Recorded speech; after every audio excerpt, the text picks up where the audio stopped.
Howdy gang, and welcome back to Pool School. So, just what is the proper level for your pool water?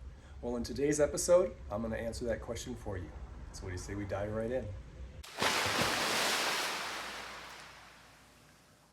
Alrighty, before we get started, I want to thank you once again for watching.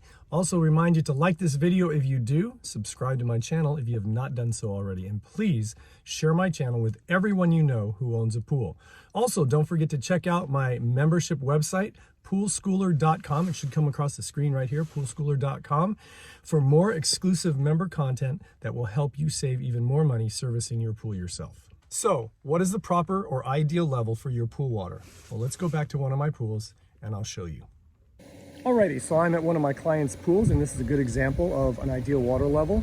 I want you to notice the tile line. I'm going to zoom in and you notice that this pool is equipped, it has tile, and most pools have a tile line. And if you notice, the water level is about halfway up that tile line. Now, again, one thing to point out, there's a lot of that white stuff you see there, that's hard water scaling. That's due to the amount of calcium in the water in Arizona. And so there's no way around that. That's just as the water evaporates at that surface level, it leaves that scaling. And there's not a whole lot to do about it. And I've done a video on hard water or calcium in water. So if you want to watch that video, you can. I'll put a link to it below the description of this video. So ideally, you want your water level about halfway up that tile line, okay?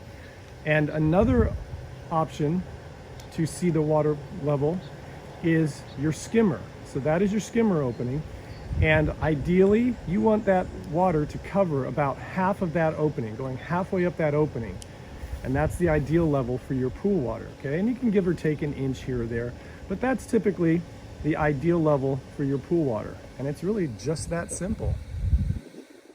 So that's my video. I hope it made sense. And one quick thing to note, I've done a couple videos on how to adjust the level of your auto leveler for your pool water.